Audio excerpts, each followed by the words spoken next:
Subscribe करें प्रतियोगी छात्र मोर्चा के प्रदेश अध्यक्ष विक्की खान जी के यूट्यूब चैनल को और बेल आइकन दबाएं सच से रूबरू होने के लिए। करेंगे और अगर आप नहीं कर पाएंगे तो हम छीनने का भी मादा रखते हैं। ये हमारा हौसला, मेरी बहनों, ये हौसला है कि हम क्रमिक अनशन का 6वां दिन भी अपने हौसले को कमजोर होने नहीं दिए हैं और यहाँ पर प्रतिदिन जैसे जैसे क्रमिक अनशन का दिन बढ़ रहा है, बीतता जा रहा है, वैसे वैसे तादाद बढ़ती जा रही है, संख्या बढ़ती जा रही है। यह इस बात का गवाह है कि लोगों के दिलों में जो दर्द है बेरोजगारी का और कारण इनकी वजह से, इनके निकम्मेपन की वजह से, चयन बोर्ड के अध्यक्ष के निकम्मेपन की वजह से, वो बार बार बेसाख्ता हमको मजबूर करता है कि हम क्रमिक अनशन पे जाएं। अगर आज 10 गए हैं तो कल 20, परसों 40, फिर 60, फिर 100, फिर 200, फिर 400। एक वक्त आएगा कि पूरा का पूरा उत्तर प्रदेश का नौजवान बेरोजगार सड़कों पर आ जाएगा, आएगा सड़क पर, इस इलाहाबाद की मुकद्दस जमी पर आएगा। और हमें ऐतराज है, सख्त ऐतराज है चेयरमैन साहब के कार्यों से, चेयरमैन साहब की हरकतों से कि आप 3 दिनों से प्रयागराज की धरती पर मौजूद हैं। आपके कार्यालय के सामने यहाँ पर तमाम बेरोजगार प्रतियोगी छात्र भाई और बहन सिलसिलेवार लगातार जो है क्रमिक अनशन का कार्य कर रहे हैं। हमारी मांगे हैं कि सीटों में वृद्धि के लिए अध्याचन का पोर्टल खोला जाए या परीक्षा तिथि की घोषणा की जाए। दोनों कर दीजिए, बहुत अच्छी बात है। नहीं कर सकते तो कम से कम एक कर दीजिए। लेकिन आप इसी प्रयागराज की धरती पर मौजूद होकर आप आने की कोशिश नहीं कर रहे हैं, हमारी बातों को सुनने की कोशिश नहीं कर रहे हैं। अरे कसम है ऊपर वाले की, आपकी पैदाइश हमारी बदौलत है। हम न होते तो आप पैदा न होते, हम न होते तो माध्यमिक शिक्षा सेवा चयन बोर्ड न होता। अगर माध्यमिक शिक्षा सेवा चयन बोर्ड न होता, इतनी खूबसूरत तालियों के लिए बेहतरीन तरीके से धन्यवाद देता हूँ आप लोगों को। अगर माध्यमिक शिक्षा सेवा चयन बोर्ड न होता तो आप अध्यक्ष न होते। तो ये शुक्र मनाइए कि हम हैं तो आपका वजूद है। तो आपको समझना चाहिए कि हमारे जज्बात से, हमारे सपनों से, हमारे अरमानों से खेलने की न कोशिश करिए, न किसी प्रकार की साजिश करिए। यह बिल्कुल बर्दाश्त नहीं किया जाएगा। जब आप लोग हाथों से हाथों का मिलन हो, जब आपके हाथों से हाथों का मिलन हो, तो उन तालियों में गड़गड़ाहट इस तरीके की होनी चाहिए कि पूरा का पूरा चयन बोर्ड का जर्रा जर्रा कांप उठे। इस प्रकार से ताली बजाइए, इस प्रकार से बजाइए कि इसकी दीवारें जो है, इनकी दीवारें हिल जाए, इनकी दीवारें हिल जाए। आप लोगों से वही तो मैं कह रहा हूँ, तालियों की गड़गड़ाहट में 1 मिनट बजा के देखिए, महसूस करा दीजिए चयन बोर्ड को, महसूस करा दीजिए कि हमारे में वो जनता है, हम जो चाहेंगे वो पूरा करेंगे। और अगर आप नहीं कर पाएंगे तो हम छीनने का भी मादा रखते हैं। ये हमारा हौसला है। बहुत बहुत धन्यवाद मेरे भाइयों और बहनों।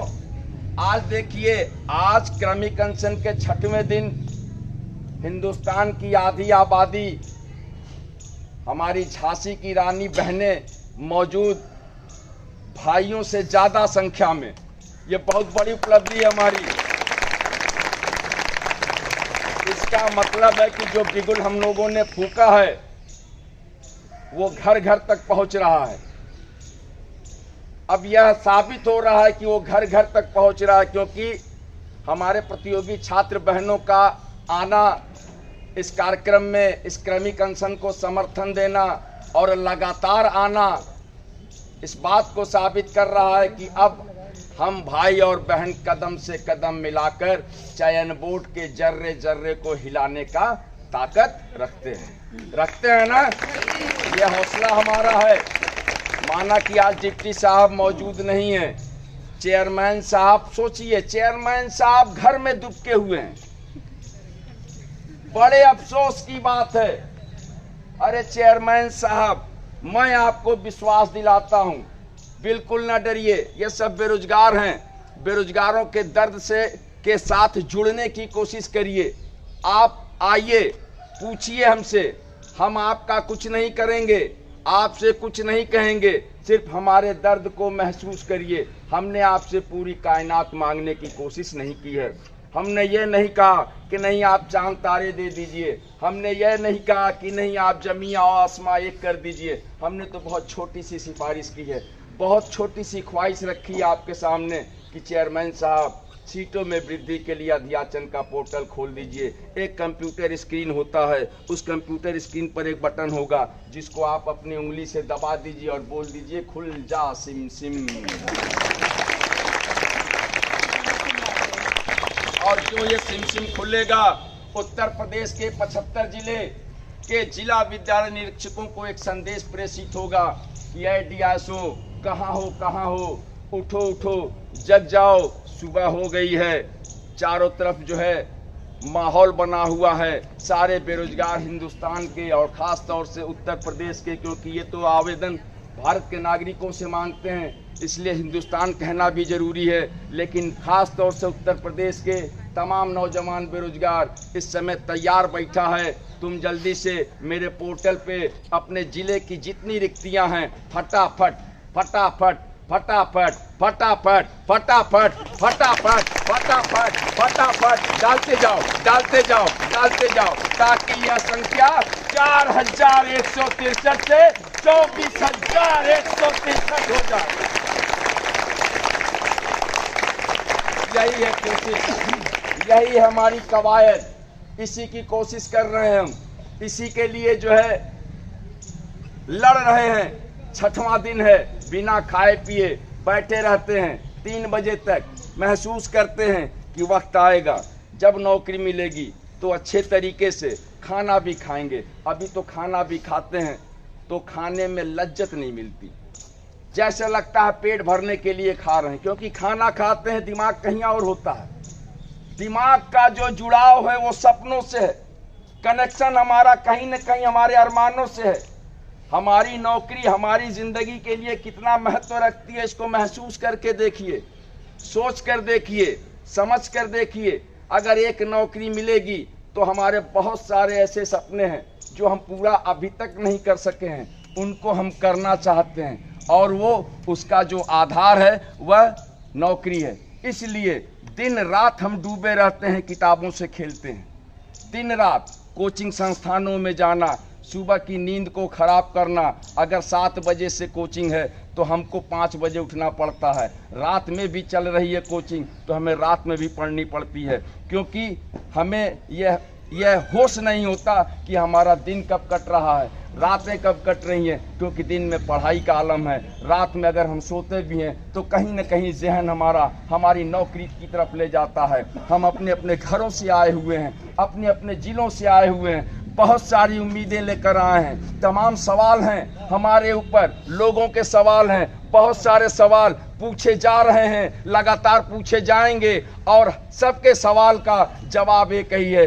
कि जब हम यहाँ से इस इलाहाबाद की मुकद्दस ज़मीं से जाएं तो हमारे हाथ में एक नौकरी हो, ताकि उन सवालों के मुंह पर एक करारा तमाचा पड़े, फिर उसके बाद कोई दूसरा व्यक्ति सवाल करने की हिमाकत न पैदा कर सके। इसी उम्मीद के लिए हम लोग यहाँ लगे हुए हैं, दिन रात मेहनत करते हैं, दिन रात पढ़ाई कर रहे हैं, और इस भरोसे से और यकीन है, खुद पर, अपने हौसले पर यकीन है, अपने आप पर यकीन है, अपने सपनों पर यकीन है कि अगर हमने सपना देखा है तो उसको पूरा करने का मादा भी हम रखते हैं। पूरा कैसे करेंगे? अपनी मेहनत की बदौलत, जी तोड़ मेहनत, दिन रात मेहनत, लगातार मेहनत, एकदम इस सिलसिलेवार मेहनत करेंगे। ऐसी मेहनत करेंगे कि 125 प्रश्नों को रंगने की कोशिश करेंगे। प्रयास होगा कि हम 126 रंग लें, ये हमारा प्रयास होगा कि 125 में 126 रंगने की कोशिश करें। इसमें आपको मेहनत करनी पड़ेगी। 126 का भी मौका हम दिलाएंगे, 126 का भी दिलाएंगे।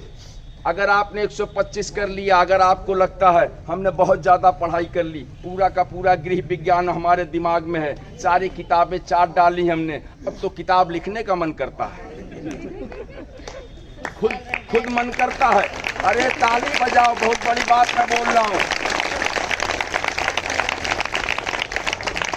हमने किताबों से इस कदर मोहब्बत कर ली कि किताबों को लिखने का मन करता है। इसका मतलब कि हमने पढ़ाई ज्यादा कर ली है, ज्यादा कर ली है। तो जब ज्यादा कर ली है तो वो कौन सा ऐसा सवाल होगा, वो कौन सा ऐसा सवाल होगा जो चयन बोर्ड बनाएगा अपने हमारे बुकलेट पर, और एक OMR होगा, लाल कलर में होगा, पीछे कार्बन कॉपी भी होगी। उस OMR में 125 प्रश्नों का उत्तर देना होगा। जब हम बुकलेट खोलेंगे, पढ़ाई बेसाख्ता किए रहेंगे, इस कदर किए रहेंगे कि एक भी सवाल हमारी निगाहों से ओझल नहीं होगा। जब देखेंगे अम्मा यार ये तो मैंने पढ़ा है, ये भी सही है, पहला भी सही है, दूसरा भी सही है, 10वां तक सही हो रहा है, ये तो 20वां तक सही हो गया, ये तो 50वां भी मुझे आ रहा है, यानी 1 से 50 तक आ रहे हैं। तो फिर हमने देखा 50 से जब आगे बढ़ा तो 70वां सवाल, अरे ये तो 50 से 70 तक मुझे आ रहे हैं, आहा 70 तक मैं क्लियर हूँ। जब तक सिलसिला बदस्तूर जारी है,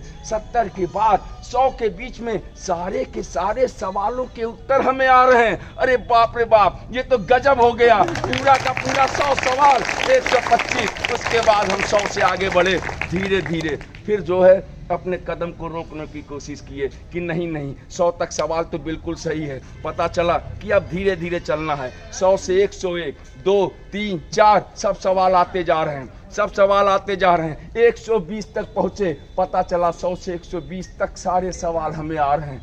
आहा, यानी कि 125 में 120 सवाल आ रहे हैं। 5 सवाल ऐसे बचे जो मुझे कंफ्यूजन दे रहे हैं, 5 सवाल ऐसे बचे जो मुझे कंफ्यूजन दे रहे हैं। तो हमने भी हौसला नहीं आ रहा, नहीं इसका 121 का ABCD, अच्छा इसमें कंफ्यूजन है, 22 का भी ABCD, इसमें भी कंफ्यूजन है। कोई बात नहीं है, आँख को बंद करेंगे, पेन को उठाएंगे, black point ball point pen, और कहेंगे जय हनुमान ज्ञान गुण सागर, जय कपीस लोक उजागर। तुरंत लगेंगे और पक्का मैं बता रहा हूँ मेरी बहन और मेरे भाइयों, जहां आपने ये पढ़ा हनुमान चालीसा, आपको पता चला कि आपके 125 में 125 सही हो। अब सिलेक्शन कोई रोक देगा क्या? चेयरमैन साहब रोक सकते हैं?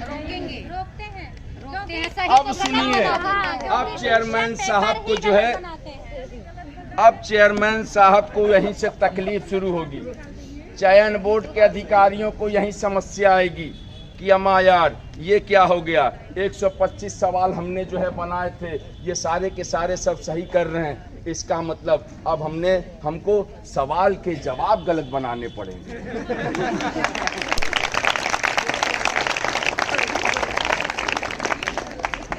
अब सवाल के जवाब हमको गलत बनाने पड़ेंगे, क्योंकि अगर सारे के सारे लोगों का, बैठिए, कंसंट्रेशन भंग हो रहा, बहुत मूड बना के बोल रहा हूँ आज, आइए, बहुत जल्दी आई हैं आप, बैठिए। बच्चा भी आ गया, कोई बात नहीं है, बीएड नहीं करना है। अब हालात ये है कि 125 प्रश्न सही हो रहे थे हमारे, बिल्कुल सही। चयन बोर्ड को इस बात की बेहद तकलीफ है, उसने सोचा कि अम्मा यार सबका तो 125 सही होगा, तो हम कैसे क्या करें। तो उन्होंने क्या कहा कि नहीं ऐसा करते हैं, उत्तर प्रदेश को कहाँ स्थापित किया जाए। नहीं, लखनऊ में तो है ही है, कुछ गलत करने के लिए कुछ गलत करना पड़ेगा ना। तो सवाल ये आएगा कि अब जो सवाल बनता है माध्यमिक शिक्षा सेवा चयन बोर्ड से, अच्छा बताओ, तुमने सब सही कर लिया, तुम पढ़े लिखे हो, ठीक है, भारत का पहला राष्ट्रपति कौन है? पंडित जवाहरलाल नेहरू। ये कौन बताया? आपने क्या लगाया? क्योंकि आप पढ़े लिखे हैं, इनको बर्दाश्त नहीं हो रहा है। इनको पता है कि पहले राष्ट्रपति पंडित जवाहरलाल नेहरू जी थे, ठीक है, लेकिन हम थे पढ़े लिखे। हमने जो है बहुत उम्मीद से हमने कहा कि नहीं, राष्ट्रपति तो पहले राजेंद्र प्रसाद जी ही थे, भले चयन बोर्ड इसको जो है ना माने। लेकिन ऐसा हुआ, बाद में हालात क्या बने कि राष्ट्रपति पंडित नेहरू नहीं है ना, लेकिन चयन बोर्ड क्या कह रहा है कि नहीं, राष्ट्रपति पंडित नेहरू। अब आएगा मामला दूसरा, उसी में आपके बीच में आएगा एक काला कोट पहने हुए व्यक्ति, अचानक से आएगा और कहेगा क्यों परेशान हो, क्योंकि कुछ ऐसी बहनें होंगी, कुछ हमारे ऐसे भाई होंगे जिन्होंने पढ़ाई की थी खूब, लेकिन पहला राष्ट्रपति कौन है, पंडित नेहरू। ये पढ़ाई उन्होंने की और उन्होंने तुक्के में मार दिया, तुक्के में मारा, उनका सही हुआ क्योंकि चयन बोर्ड गलत, वो भी गलत, दोनों ने पंडित नेहरू को मारा। वो तुक्के वाले जो हैं वो सही हो गए, अपने आप को पूरा जो है फूले नहीं समा रहे हैं। बाद में पता चला, आपसे कहा गया आपत्ति लाइए, आपने आपत्ति दिया, आपत्ति में जो है फिर आंसर बदला गया। वो जो है लड़का या लड़की, भाई या बहन, वो कहाँ गई या गया कोर्ट। वकील साहब ने कहा बिल्कुल परेशान होने की जरूरत नहीं, मैं जानता हूं आजादी की लड़ाई मेरे बाबा ने लड़ी थी। मुझे मुकम्मल यकीन है कि पहले राष्ट्रपति पंडित नेहरू थे, क्योंकि मेरे बाबा बताया करते थे। इसलिए तुम्हारी जीत निश्चित है, तुम्हें परेशान होने की जरूरत नहीं है। लाओ 500 के 100 नोट, फीस हमारी फीस 50,000 रुपये लाइए, इस क्वेश्चन को मैं सही करा दूंगा। तो ये हालात, ये बेरोजगार हम भी हैं, बेरोजगार वो भी है जो क्वेश्चन सही कराने गया। हर बेरोजगार कहीं न कहीं इसी तरीके से शोषण का शिकार होता है। तो हमें समझने की ज़रूरत है, ऐ मेरे दोस्त, ऐ मेरे भाइयों, ऐ मेरी बहनों, इसको हमें समझना है कि ये जो हालात पैदा हो रहे हैं, हमारी बेरोजगारी के साथ खेलने की साजिश हो रही है कि नहीं, हमको बेरोजगार रखा जाए, लगातार रखा जाए। आप लोगों को पता है कि लगातार बेरोजगारी गरीबी का कारण होती है, एहसास हो रहा होगा, क्योंकि यहाँ पर बहुत सारे भाई, बहुत सारी बहनें बहुत दिनों से होंगे, कुछ महीनों से कुछ लोग होंगे, कुछ लोग कुछ सालों से होंगे, कुछ लोग सालों में पंचवर्षीय योजना भी लगा चुके होंगे। ऐसे लोग कैसे इस इलाहाबाद की मुकद्दस ज़मीं पर मौजूद रह रहे हैं, किस तरीके से जीवन व्यतीत कर रहे हैं। तमाम समस्याएं हैं, आर्थिक समस्याएं हैं, सामाजिक समस्याएं हैं, पारिवारिक समस्याएं हैं। इन सारी समस्याओं को जूझते हुए भी हम इस इलाहाबाद की मुकद्दस ज़मीं पर मौजूद हैं सिर्फ इसलिए कि हमें अपनी ज़िंदगी संवारनी है, एक नौकरी पाना है, एक नौकरी पा के ही जाना है, क्योंकि हमें अपना मुंह दिखाना है, सीने को चौड़ा रखना है, आंखों में आंखें डालकर बात करनी है। बहुत ऐसे लोग हैं, बहुत सारे ऐसे लोग हैं जो सवाल करते हैं आपसे, बिना पूछे भी सवाल करते हैं, बिना देखे भी सवाल करते हैं। सवाल उनकी निगाहों में होता है। जब आपकी निगाहें उनकी निगाहें टकराती हैं, चाहे वो रिश्तेदार हों, चाहे वो आपके पड़ोसी हों, आप आंख बंद करके महसूस करिए, ऐसा आपने महसूस किया होगा। बहुत सारे ऐसे लोग होंगे जो सवाल किए होंगे कि अम्मा यार क्या हो रहा है, कब तक होना है, कैसे होना है, कौन सी नौकरी की पढ़ाई कर रहे हो, नौकरी की पढ़ाई कर रहे हो कि नौकरी पाने नहीं पाने की साजिश कर रहे हो, या बेवकूफ़ बना रहे हो अपने घर वालों को। ऐसे तमाम सवाल जो आपके वजूद पर सवालिया निशान लगाने की कोशिश कर रहे हैं, ऐसे लोगों को करारा जवाब देना है। कैसे देंगे? जब नौकरी पाएंगे। इस माध्यमिक शिक्षा सेवा चयन बोर्ड की दहलीज से जब हमें नौकरी मिलेगी, इस माध्यमिक शिक्षा सेवा चयन बोर्ड का जब रिजल्ट आएगा जिसमें हमारा नाम, हमारा रोल नंबर छपा होगा, तब जाके हमें सुकून हासिल होगा। तब जो है हम बता पाएंगे कि नहीं, हम उस दौर में भी कामयाब थे जब तुम निकम्मा समझ रहे थे, हम आज इस दौर में भी कामयाब हैं क्योंकि हमारा पोर्टल पर रिजल्ट आ चुका है। हम 60 से 65 हज़ार के ऐसे आदमी हैं जो ज़िंदगी के साथ भी, ज़िंदगी के बाद भी, क्योंकि सरकारी नौकरी की तलाश कर रहे थे। ये वजूद हमारा हमने बनाया है, हमने वो फैसला कर लिया था शुरू में ही कि हमें ऐसी नौकरी पानी है जिसमें पूरा अगर हिंदुस्तान डूबेगा तभी हम डूब पाएंगे। इसीलिए हमने कौन सी नौकरी तलाश की? सरकारी। बोलिए सर। ये नौकरी का एक अलग महत्व है। महसूस किया आप लोगों ने कभी? कैसा लगता है, फीलिंग कैसी होती है? अच्छा लगता है। मिल जाए तो बहुत अच्छा, नहीं मिल रहा तो धरने। उसमें भी देखिए, प्राइवेट नौकरी में भी पैसा रिजर्व बैंक ऑफ इंडिया का ही होता है, उसमें गांधी जी का छपा होता है, फोटो छपा होता है ना। सरकारी में भी छपा होता है। 500 के नोट से भी पेमेंट होते हैं, 2000 वालों से भी पेमेंट होते हैं। अब 2000 के नोट छपने बंद हो गए हैं, 200 वाले भी आ गए हैं मार्केट में, कोई ऐतराज नहीं है। लेकिन हम चाहते हैं कि नोटों की जो संख्या हो, महसूस करिए, नोटों की तादाद ज़्यादा हो। प्राइवेट वो चीज़ नहीं देगा जो सरकारी देगा। महसूस कर रहे हैं आप लोग? प्राइवेट वो चीज़ नहीं देगा जो सरकारी देगा। एक तो नोटों की तादाद ज़्यादा, दूसरा इस बात का यकीन कि यह नोट मुसलसल लगातार 62 वर्ष तक मिलता रहेगा, इस बात का यकीन दिलाता है सरकारी नौकरी। क्योंकि प्राइवेट में यह भरोसा नहीं है, वो आपको 32 में भगा दे कि 34 में भगा दे कि 36 की उम्र में भगा दे, लेकिन सरकारी आपको 62 से पहले जाने नहीं देगा। अब उसके लिए आप जो है 30 दिनों का महीना होता है, 4 संडे। कितनी खूबसूरत नौकरी, हमारी बहनों के लिए तो बेहतरीन है। शिक्षिका की नौकरी सबसे बेहतरीन हमारी उन बहनों के लिए है जो कि अपनी जिंदगी को आन बान शान से जीना चाहती हैं, दिखाना चाहती हैं समाज को कि हम भी उस काबिल हैं। क्योंकि समाज आप लोगों का कहाँ से शुरू होता है? पहले घर से ही होता है। हमारी बहनों का समाज पहले अपने घर से ही शुरू होता है। उसके बाद 2 ध्रुव आते हैं, एक मायका और एक ससुराल का, है ना। मायके में मोहब्बत, ससुराल में ज्यादा मोहब्बत। सबसे ज्यादा मोहब्बत कहाँ मिलती है? ससुराल में।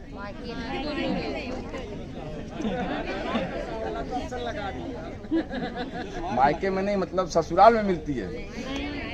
कोई इस बात को स्वीकार नहीं कर रहा है। इसका मतलब कि तजुर्बा इस बात का है सबको कि अगर हम ससुराल गए तो वहाँ एक ननद होगी कम से कम, और एक हमारी सास होगी जो सास नहीं लेने पे मजबूर करेंगी। लेकिन वो माँ के समान हो सकती हैं। तमाम ऐसी सासें हैं जो माँ के समान भी होती हैं। ये समझने की ज़रूरत है कि अगर आप किसी बेटी को अपने घर ला रहे हैं और आप महसूस करते हैं कि नहीं हमारी वो बहू है, और वो रात के 12 बजे हमारा पैर दबाए, ये हर सास लोगों की फितरत मैं बता रहा हूँ। हमारी बहू है, रात के 12 बजे तक हमारा पैर दबाए, लेकिन हमारी जो बेटी है, हमारा दामाद इतना अच्छा है कि हमारी बिटिया को लेके लंदन ही रहता है, इंडिया में तो रहते ही नहीं है। अरे भाई, जहां पर आपने अपनी बिटिया की शादी की है उसका भी तो कोई माँ है, उसकी भी तो कोई सास है। अगर आप ये सोचती हैं कि वो हमारा पैर दबाए, तो आपको यह भी सोचना चाहिए कि हमारी बिटिया भी जाके हमारी सास का पैर दबाए। पैर दबाना कोई गुनाह नहीं है। अगर पति की माँ है तो वो भी हमारी माँ है और हमारी माँ भी हमारी माँ है। लेकिन इन सब चीज़ों में ज़्यादा मोहब्बत कब आएगी? महसूस करा रहा हूँ अभी 1 मिनट में। आपकी सास है जो सांस लेने पे मजबूर, नहीं लेने पे मजबूर कर रही है कि आप सांस मत लो क्योंकि मैं सास हूँ। लेकिन आप यकीन जानिए, आप सोच कर देखिए, आपके गृह विज्ञान का रिजल्ट आता है मान लीजिए, और आपका सिलेक्शन होता है, आपको नियुक्ति मिलती है, जहाँ ज्वाइनिंग हुई या रिजल्ट ही भर आया, अचानक से आपके ससुराल का पूरा माहौल बदला बदला सा दिखाई देगा। अरे मुझे पता था तुम्हारा सिलेक्शन तो होना ही है, तुम काम बिल्कुल मत किया करो, कोई काम करने की जरूरत नहीं है, सारा काम मैं खुद करूंगी। सास भी कहेगी, ननद भी कहेगी कि नहीं नहीं, अरे भाभी तुम थक जाती हो, पढ़ाने भी जाना है तुमको, सुबह तुमको निकलना है, चाय मैं बनाऊंगी, नाश्ता मैं जो है करूंगा, बना के खिलाऊंगी। और पति भी कहें कि आप परेशान क्यों, मैं सुबह ले जाके गाड़ी से छोड़ दिया करूंगा। ये आत्मसम्मान कौन देगा? ये आत्मसम्मान आपको आपकी नौकरी देगी। और उसको आप हासिल कैसे करेंगे?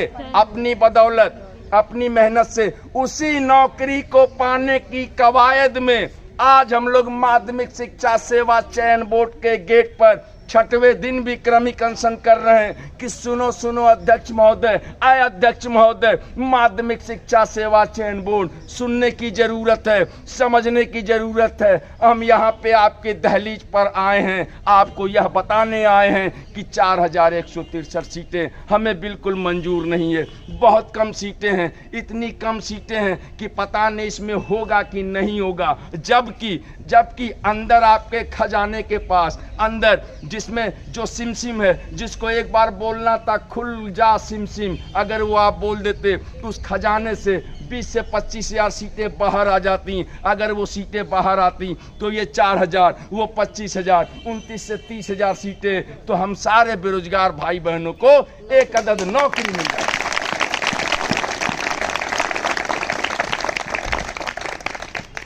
इसी को समझाने के लिए आज क्रमिक अनशन के 6वें दिन हम सभी प्रतियोगी छात्र भाई बहन, उत्तर प्रदेश के नौजवान बेरोजगार भाइयों बहनों, सुनना पड़ेगा तुम्हें, इसलिए कि ये तुम्हारे हक की बात है, तुम्हारे अधिकार की बात है, तुम्हारे हक की रक्षा, तुम्हारे हक की लड़ाई तुम्हें खुद लड़नी है। मैं अकेले नहीं लड़ पाऊंगा, क्योंकि अगर मैं अकेला रहूंगा तो तन्हा हो जाऊंगा, कमज़ोर भी रहूंगा। चेयरमैन साहब कहेंगे कि सिर्फ तुम्हें ज़रूरत है क्या इतनी विज्ञापनों की, इतनी ज़्यादा अधियाचनों की? ज़रूरत अगर होती तो पूरा का पूरा उत्तर प्रदेश उमड़ पड़ता। यही हमको बताना है कि आना होगा, हम सबको आना होगा। इस मैदान जंग में ऐलान कर दिया गया है, आप सभी लोग आइए मौजूदगी दर्ज कराइए। चेयरमैन साहब को घुटने के बल लाना है। क्रमिक अनशन का 6वां दिन है, हमने न थकने की ठानी है, न रुकेंगे,